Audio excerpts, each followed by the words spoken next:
This is Curtis coming back at you from Aceperhead Studios.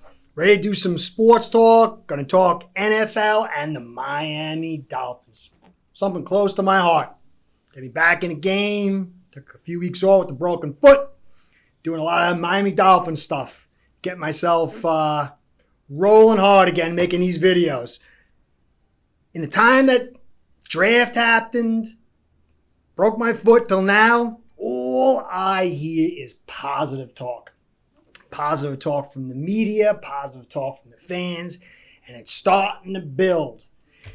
And I hate to say it, but as this old jaded Phins fan, my rabbit ears are sticking up.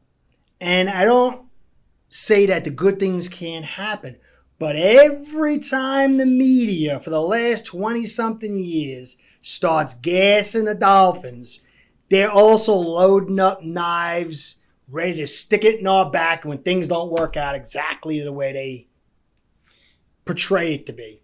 And I see fans, I talk to them on Phins News, we're going 13-3 or 13-4 now, extra game added in. 14 wins, 13 wins, 12 wins. I could see it.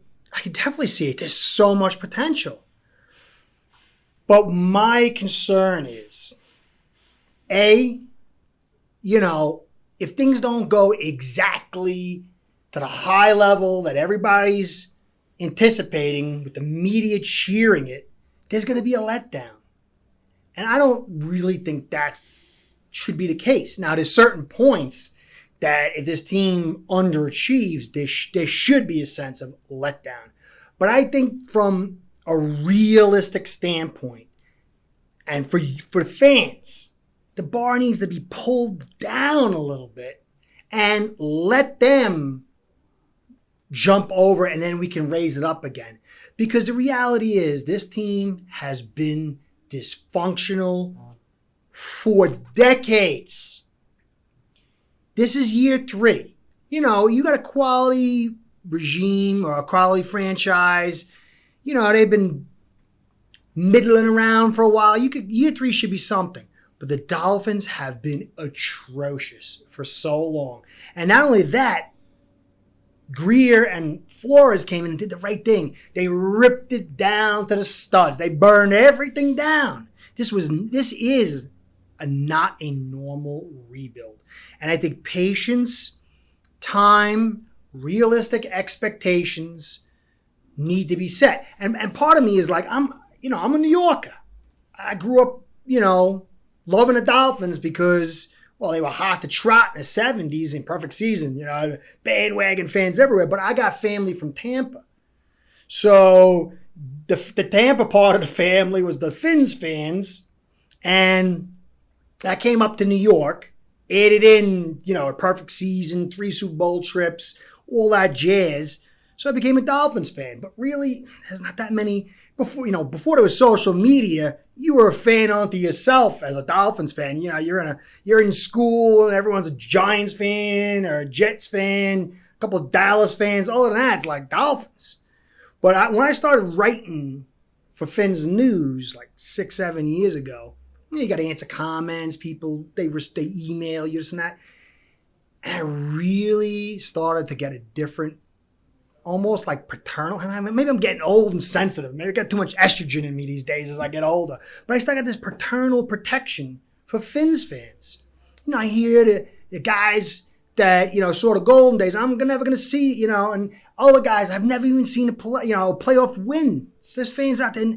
So when you talk to these, and they constantly get gassed up, and then they let down. And there's a sense that, it's like a broken-hearted thing. And for me, I think we're in a great spot. And I think from everything I've seen, all these years as a fan, we have put ourselves in position to be a quality franchise for years to come. I'm not saying Super Bowl. I'm not saying superstar team, but a quality regime. And that starts with Brian Flores. Now, he's a New Yorker. I'm a New Yorker. I love the guy. Before his name was even a candidate, I heard that he was like out there. And I said, that's the guy I want. They're talking about the defensive coordinator from Seattle or something. I mean, no, man. Brian Flores, there's something about him. His life, his personality. I like that he's serious, but he's human. You know, I like that he came up from the Belichick concept, and I just had a feeling that he wasn't going to be one of these cheap clones from all the interviews I had from him, you know, watching him, paying attention to the years. And when he was mentioned as a candidate and then hired, man, I was like, this is good. And I think that, you know, Chris Grier, to me, he's still up in the air. You know, I think the guy is really good as far as delegating authority. Marvin Allen's in there, and I have highest respect for him, so that's a very good piece for me. But it's still yet to be seen from their end. There's a lot of pieces that have been drafted with very valuable assets that we're still in the wait and see mode. Okay, they've done a lot of good things. There's like a lot of pieces that they have done. We'll talk about that in a little bit. But above everything, Brian Flores has proven he's at least a quality coach and a good defensive coordinator. That's better than we've had in decades, since Shula. Okay? So for me, his job security is key. We need stability. Look how long it took Howard to win a Super Bowl. They didn't just jump ship when things didn't go well. They stuck with it. They kept building. They built from the foundation up. They kept bringing in the players in. They lost some. They had them going free agency, but they kept building and building and building until he got a Super Bowl win. And they moved him out, bringing a new coach, and they're still going because they built the foundation based on consistency. And Brian Flores is that guy. I don't know if he's the greatest coach since sliced bread, but his ability to take people from nowhere, bring them in a week, make them play, to call great defensive schemes, to have players really love him, fans to really love him. This is something we haven't seen for so long. And if we get too high, you know, it's like you'll say, fans, what do they got? Fans can bring pressure. Disappointed fans can bring pressure. It's just a bad mojo. So for me, I do think that there's great expectations for the season. But my floor is a little bit lower, and I'm keeping it there until I see a few things. Now, again, Brian Flores, to me, is proving all he needs to prove. You know, they'll come big games and stuff like that, and I want to see him prove it there. You know, his consistency through the season, through the offseason, all that stuff's great. You know, he'll have another grading system come playoffs, Super Bowls, when we make it, all that stuff. But he's a proven commodity. But when you look right now, right off the bat, biggest elephant in the room, Tua. I just did it. We're doing a huge video. I'm putting it out. Tracking Tua from 2018, 2019, his 2020 season, all the way leading up to the Bills game. And you could see this kid obviously wasn't healthy. Now, we don't know what his health is, the level of his health. You know, will he be more like 2018 Tua? Will he be more like 2019 Tua in LSU? He's a big piece. You spent the 5th overall draft pick. You went after him instead of Herbert. If he pans out, pretty much whatever happens after that is not a big deal. If you compare Flores with a good Tua, good or plus Tua, then the future's fine. They'll miss on this piece, miss on that piece, bring in a piece, eventually be all good. So we have to wait to see what happens with Tua. You have people that love Tua. I do. I want to see the kid. I want to see the kid do well because he's a good kid. But if he doesn't, it's not the end of the world. If he doesn't, then you need some other pieces to pan out. But we got to see what happens with that. Then Waddle. Okay, Waddle, he spent 2 first-round draft picks on him, on a receiver. Very dangerous. Oh, yeah. He blows the tops off defenses. He's Deshaun Jackson 2.0. All's well and good. But we have to see what happens with that. Is he injury prone? Can he actually do what they think he can do? But again, If he doesn't pan out, it's not the end of the world. If Tua makes it, or there's a whole soup here. And the reality is, some of these pieces are not going to pan out. Or they're not going to pan out to the expectations of what fans think. I mean, I listen to some fans and they're like, oh, Waddle's going to be the next Randy Moss, and Tua's going to be the next Dan Marino, and Phillips is going to be Lawrence. It's like, it's not going to happen like that. It's too much. It's setting up for too much. Some of these, 75% of first-round draft picks don't pan out. There's going to be some big misses. But as long as there's a few good hits, and, prayerfully, Tua is one of them, it's all going to be good. But there's going to be bumps in the road.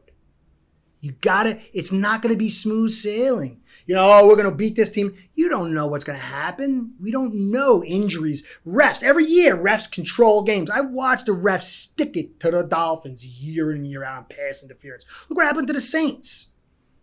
You can get one of those in a regular season game that determines the playoffs. They don't make the playoffs because of that. You put a little asterisk there. All right, it was a little bit of a letdown tonight, but, everything's got to be in context, guys. This is going to be a good season. There's going to be lots of good things. There's going to be hard roads. There's going to be some failures. But let's keep it in context. Ignominy, Noah, they spent he was terrible last year. How's he going to pan out? Phillips, super talent, injury prone. Is he going to, Jackson, he started all season. All these things we have to see. O-line. The O-line was a little better last year. There's no doubt about that. Pass protection. Occasionally they'd make, a stunning run block. But for what they've invested, it's a little underachieving. What's that going to do this season? Where's that going to go? Then we have this weird two offensive coordinator system. Could be brilliant. Could end up being the best thing since sliced bread. And it could be a brilliant move by Flores or not. Reality is Flores, you hear all the time, fans are, Gailey sucked, man. He got fired. And no. Flores was saying it. All the coaches coming back. He had no problems with Shane Gailey. Shane Gailey quit. Shane Gailey said, no more, no mas. So this wasn't exactly what he had planned. Now, we've seen Flores do miracles on the fly. Maybe this turns out to be brilliant. The run game. RPOs, run game is the best recipe for a young quarterback.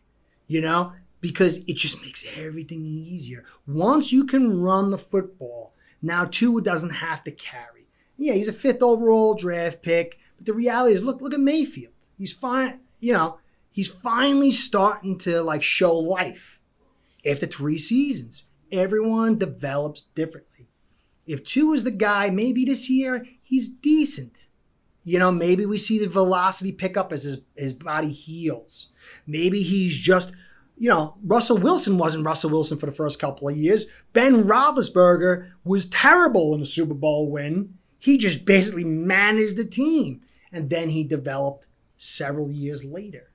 So again, with Tua, everyone's, Tua's going to take it to the next level. A lot of pressure on this kid. He's still coming off a major injury. We don't know where he's going to be at. We have to let things develop. For me, 2022 is my year that I'm going to start raising that bar. At 2022, that's the year I have expectations, high expectations. For me this year, if we're vying for first late into the season in the division, we end up with 10 wins and second in the division and don't make the playoffs, I'm happy. This is a very young team, still young staff that's been in fluctuation a bit. You're bringing you go look at the roster.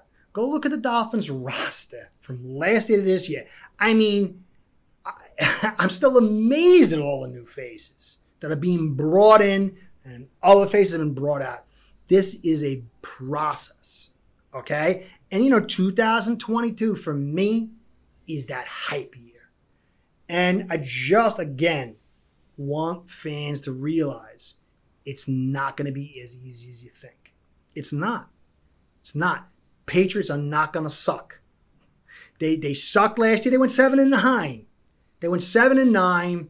They had a new quarterback in Newton coming off an injury.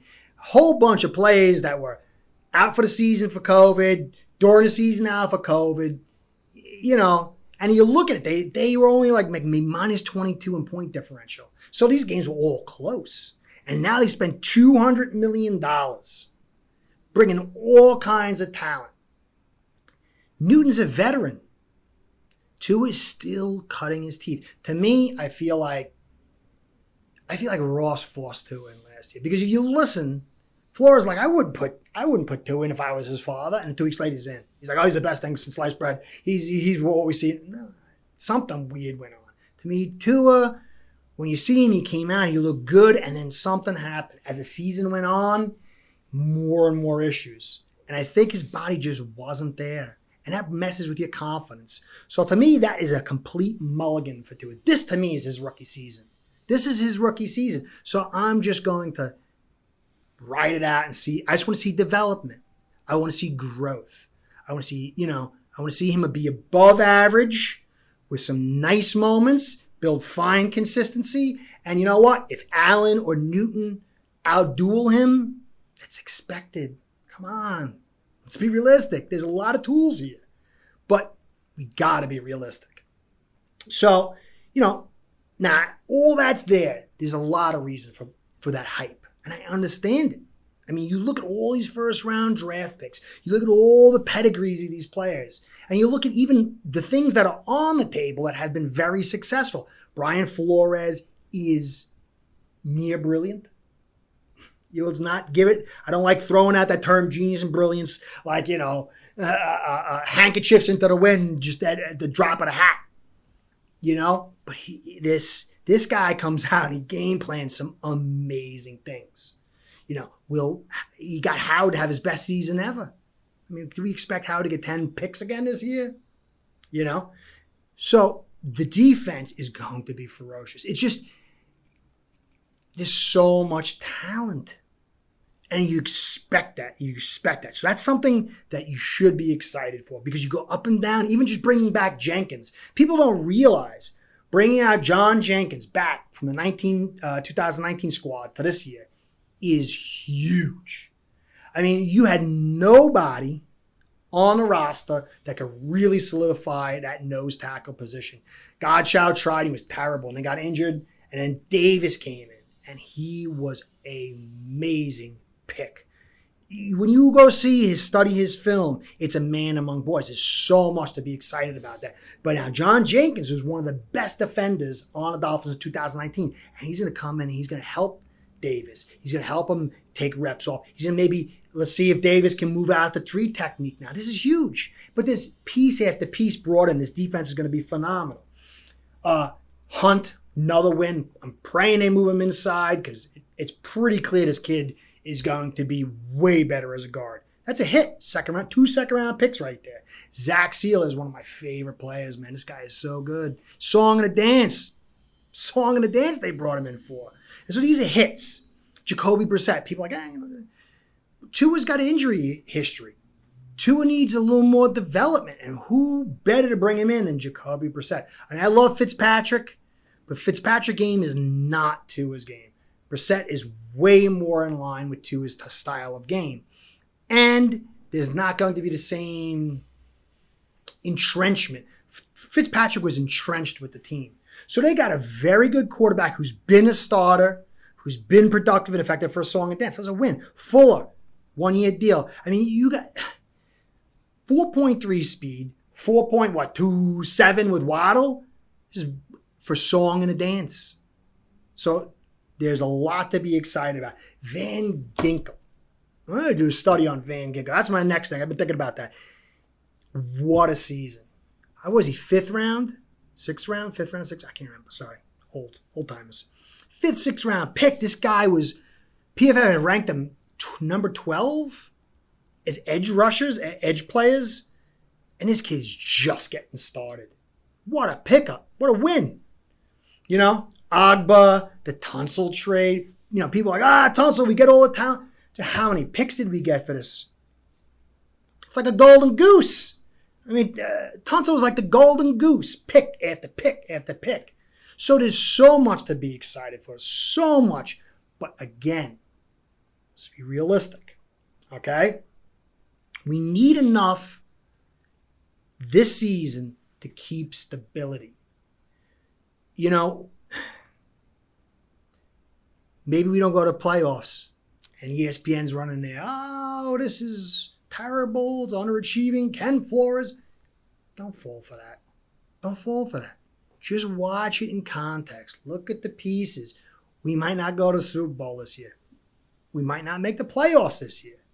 As long as we're fighting and we're close and the context around it. You know, you're playing the Patriots and then all of a sudden the refs go blind and just 10 weird penalties. Just keep the context, okay? 9 wins isn't the end of the world if we fight. Tua being above average or less, that's not good. But it's not the end of the world. Kid could bounce back next year. Baker had a terrible year too. Just let's see the long-term vision. You know, you're going to need certain things to come through, but just stay grounded, okay? I've been doing this for 35 years or something like that. A little bit more. I don't know. I can't add. It was beautiful being a Dolphins fan early. It was just a different feel. You know, you would laugh at other teams. Oh, you're a Jets fan. Bills fan. Oh, you know, whatever. It was like a joke. We were royalty.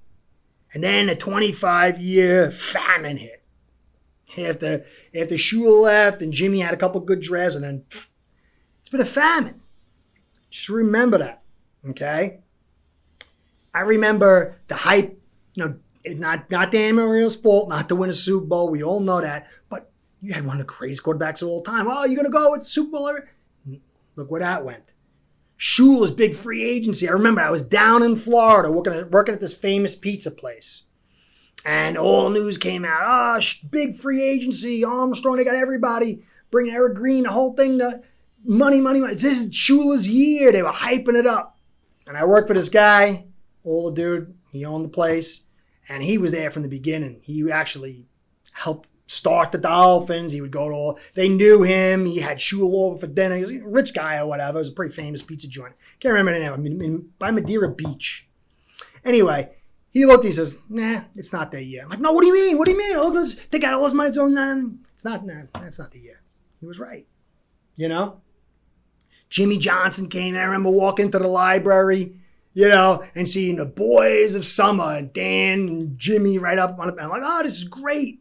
I'm finally going to see the Super Bowl. Dan's going to finally get a Super Bowl." I obviously didn't know much about football at that time. Didn't realize how broken Marino was. Like, I was a kid. But where'd that go? Jimmy quit 3 years later, whatever. Probably 2 years later he quit, and last year was mailed in. You know, then it was Ricky Williams, man. Oh, Ricky Williams fan. Bring him in. Oh, this is it. We finally got a running game. I mean, it's a Dolphins fan and a running back. Dude, this was it, man. I love Ricky in college. We're doing it. This is it. We got what we did. We got it. We did it. You know, Nick Saban, greatest college coach. Nothing. Parcells. Bring in Bill Parcells, the team builder. This is it. This is it. He quit 2 years later. You know, we had one playoff appearance, and that was it. You know? Gase goes, miraculous playoff run. We finally got it. The young guy, he finally figured it out. He's got, you know? So you don't know until the story's written. Now, I do believe that all these previous things are different. Even with Shula. Because Shula, in the last part of his career, just wasn't pulling in the talent the way he used to. And I think that was the biggest problem. But since then, we haven't been in this situation. This is the best situation. But, all these players, and you're like, Waddle's going to be the next guy. And Eric Green, dude, I was so excited for Marino to get Eric Green. This guy was a giant tight end. There's going to be nothing happened. Jimmy trading back. And we lose out on Moss. Yatiel Green, Dante Culpepper, Ronnie, we're finally going to get back. We're going to have we spent a number 2 pick on Ronnie. It's going to be running. Hen over Matt Ryan. Jake Long, great tackle, but then the injuries come. Ginn and his family. Nice guy, great guy. Turned out to be a good receiver down the road, many years down the road. Passed on some good talent. Deion Jordan, oh man, whole new style, hybrid, nothing. Charles Harris over A.J. Watt. Remember that one? And then Minka, the heartbreaker. Believed in that kid. Ran up to my wife. Baby, we finally got this play. He's all heart. He's all about team. He's serious. And he starts dragging his feet and forcing his way off the team. So, Fin fans, there's so many pieces. We have Brian Flores. We've done well. Just be realistic. I think, as I said earlier, if we're fighting, we start to see. Do you ever look at the first part of the first 5 games? They're not going to be easy. Oh, we're going to New England and we're going to blow out the Patriots. Maybe. I mean, is it going to be that easy? Oh, the Bills. They're coming home. The Bills, man. They didn't have any linebackers last year, and it was like they won. They didn't have any linebackers last year when we played them in Miami. They were totally decimated. How do you know? It's going to be a tough start to the season. I could see the Dolphins only winning 2 of their first 5 games. You got Tampa. Those are some of the games here. You got Tampa, Raiders. Last year, if it wasn't for the miraculous pass by Fitzpatrick, we would have lost to the Raiders in Miami. They're going to be a tough team. I'm not saying we're not going to win, but it's going to come out. It's not going to be, we're going 5-0. And when the media says, oh, well, Miami's only 2-3, or, just let it play out. And I think by the end of the season, from what we've seen, history predicts the future. And the history of Brian Flores, he starts out with this rough squad, hews them together, and they get better as the season goes. And I think that's the same thing's going to happen here. So, Fin fans, there's a lot to be excited about. There's so many story points. This is probably one of the most exciting seasons that I can remember. But not all of them are going to have happy endings.